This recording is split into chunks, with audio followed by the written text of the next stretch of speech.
Today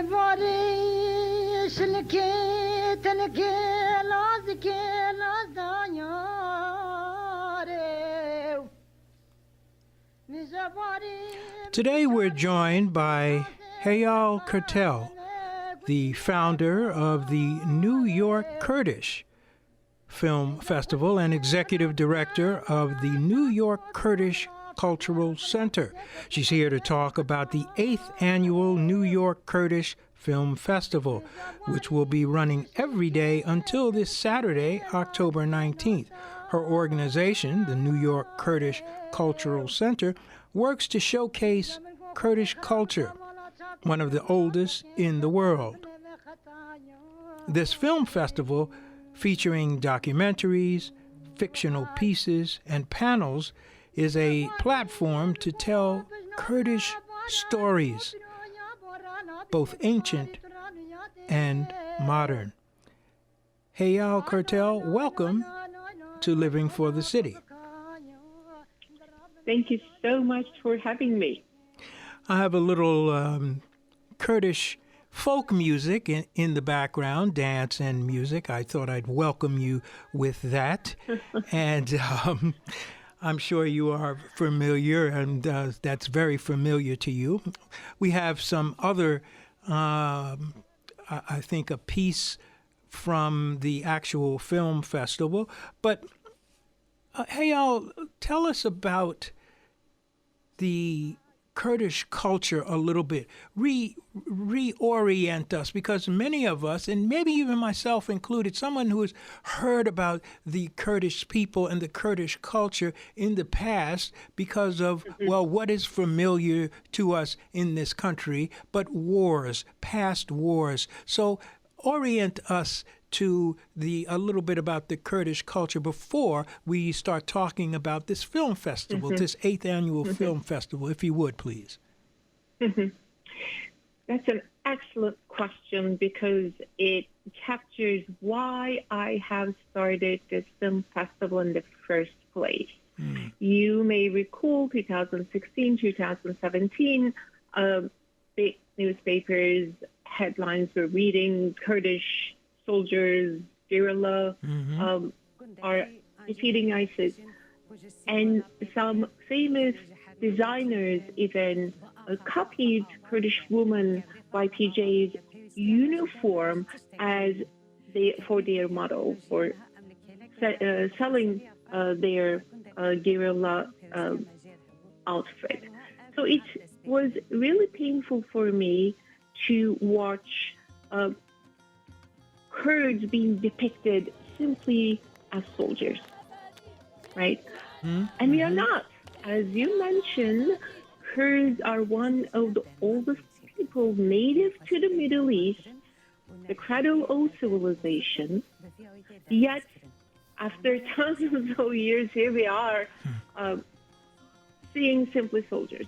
So I wanted to change that. I wanted to reflect the reality on the ground, amplify Kurdish voices in the heart of New York City. That's how I started.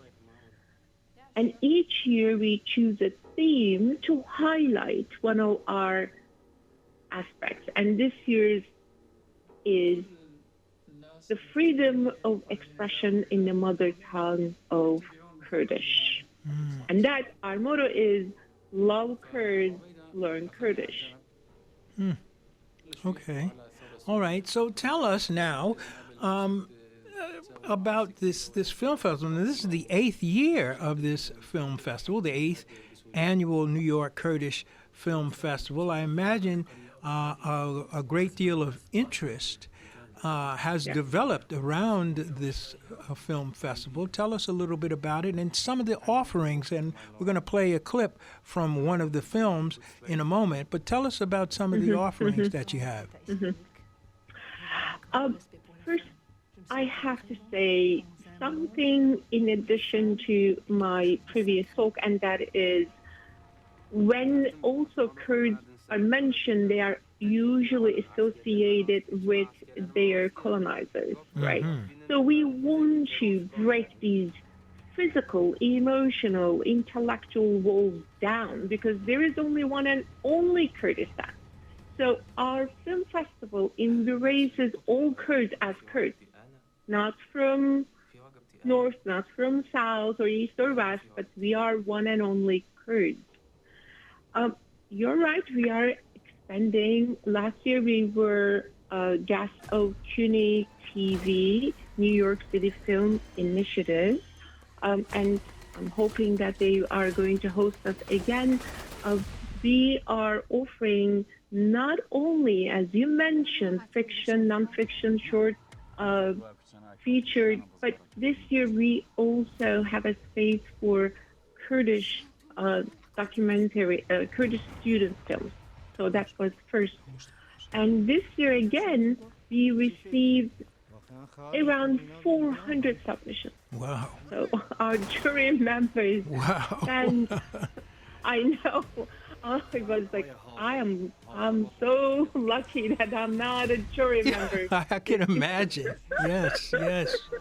And they're all brilliant. I mean, imagine, they are coming from Rojava, which under, unfortunately, current occupation of Turkey, they don't have access to internet. They don't have access to sometimes electricity.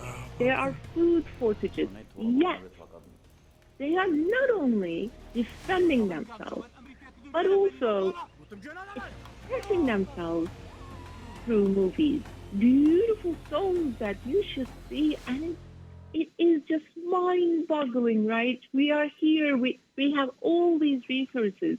If you compare to qualities, it's like how they manage. So it's like my humble duty to give them platform to share their story with American sisters and brothers and Kurdish brothers and sisters here to be proud of their culture, be proud of their identity for one. I certainly support that, absolutely. As I'm always talking about my stories, our stories, I certainly applaud everything, Xeyal Qertel, that you have just said. Now, the festival runs from October 12th through the 19th. Give us before I play the short clip that I have, give us some indication of some of the films that people can see from this day through the 19th. Just give us a few. Of course. Let me mention something that this year's festival, as you mentioned, 8 days long. And the first 5 days, we are in a village, in historic movie theater, Village East by Angelica, and this is our 5th year in a row. They are hosting us. And the last 3 days, we will be moving to Rosa Luxemburg, New York City office, which they are one of our sponsors. I would love people to come and join for all, but if they have limited time, and also if they're interested in learning Kurdish history, I highly recommend them to join us October 18th, Friday, to watch a beautiful documentary, although unfortunately it's referring to our bitter history of Halabja massacre, followed by a discussion of the aftermath of Halabja, what had happened to Kurds, why we have 20,000 Kurds, for instance, in Nashville, right? Why they're in Nashville, what had happened to them. This gives us a sense, only sense, and unfortunately, Halabja massacre is not widely known, although it was, the chemical, it meant to kill all the Kurds. Wow, my goodness. So I highly recommend everyone to join us. Another one is a panel, and we are hosting Dr. Kamal Suleimani and Dr. Jawad Dargan to talk about the importance of native Kurdish language in cultural reflections under colonialism. And that might be irrelevant, our listeners. Why we are talking about our language so much is because it's still forbidden. It's still, even if they accept that Kurdish language exists, then we are called in other people's parliament that it's not a civilized language. It's a backward language, right? It is totally taking the truth of the essence of our culture, our language. So we need to express ourselves, right? You cannot ask a bird to mimic cat to express her emotions for her loved ones. Yes. This is how exactly we are. We've been under this situation for 100 years now. Xeyal Qertel, the the founder of the New York Kurdish Film Festival, and executive director of the New York Kurdish Cultural Center. And we're talking about this festival that is taking place now through the 19th of October, through this Saturday. I want to play just a short excerpt from one of the films. I believe it's, let's see, what is it? Is it called Nomad Girl in English? Is that what it is? Yeah. Okay, so let's hear a little bit about that, and then you can explain to us what the film is about, what you'll see if you go to see that, and about that language. So stand by. We'll bring that to you straight away on Living for the City.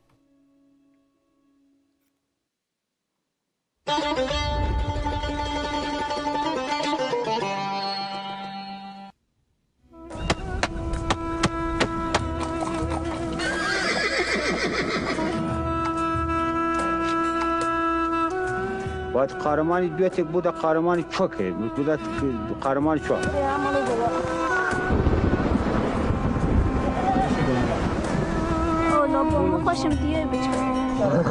ایمه علم زولایمه همیشه بین کرماشا و ایلیام خوزستان تا مرز عراق های محال کوچ سخت زندگی آسه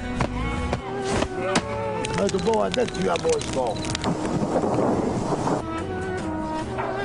جابو سر بشر پاتو واسیجا که شماسلم را دمکم نه چم ایلو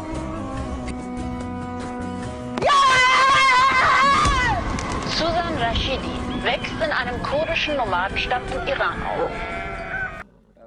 So, all right, so that's Nomad Girl. So, Xeyal Qertel, tell us what this film is about, and the yell at the end, and you're hearing some horses, you're hearing some people out. Explain this to us, please.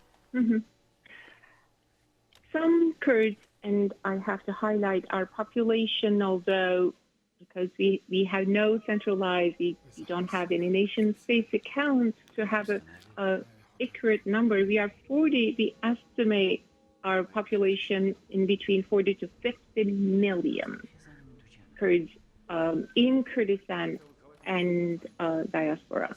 So some Kurds practice this tradition of moving higher on the valley to do animal herding, animal farming, and then moving back to plateau.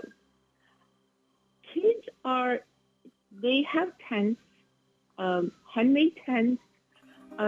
They do everything by hand. They do everything fundamental, necessary for their everyday life and entertaining and for their business. And kids are growing into that environment without knowing how factory-made toys look like, right? In this day and age, imagine parents are struggling to take their kids' toys away, and that's the toys, iPad or what have you, their games, online games. These kids do not even have an access to a Barbie or to a truck or wool, right? They have to do it themselves. On the one hand, we see the beauty of these fully natural way of living. On the other hand, we are questioning about their access to education, their values of aestheticism growing up in these environments. So it is, on the one hand, as a Kurd, I see the reality that they have no choice but follow their ancestors' path to survive in these environments. And that is beautiful. On the other hand, I see shortages of their access to fundamental things that we every day here take it for granted. And there was some language that I could read in English. It said, what's the point of a girl becoming a champion? Now there's some a boxing. I thought looked like it could be possibly taekwondo. Could you explain that for us? And what's the point of a girl becoming a champion? I think our listener, I'm certainly intrigued by that. Explain that for us. Look, in Kurdish society, women more likely to be a leader than men. Uh-huh. We've been under influence of various, of course, movements or beliefs that had eroded this aspect of us. But when you look at historical photos of Kurdish women, you will be amazed. They are fighters. They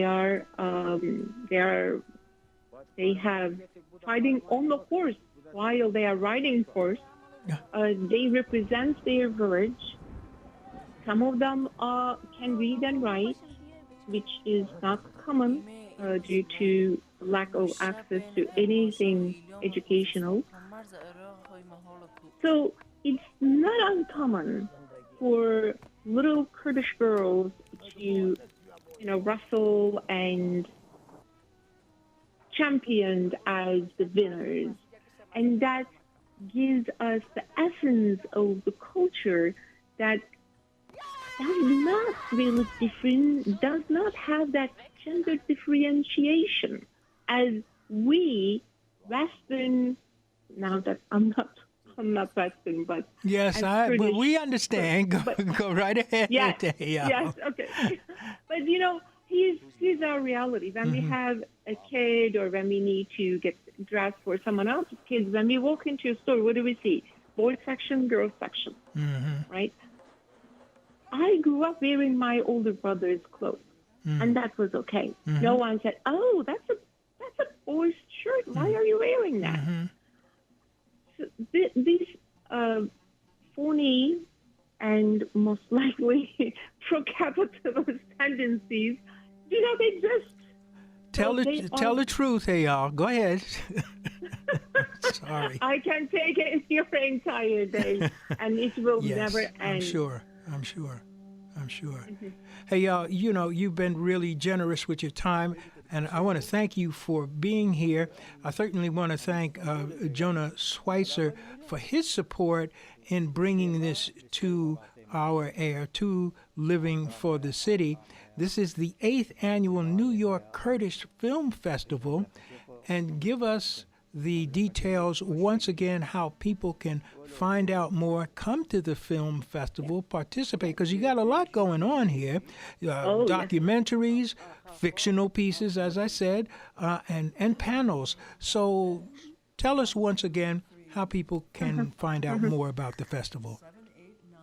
Our website is www.nykcc.org. Again, that is nykcc.org, as we are non-profit organizations.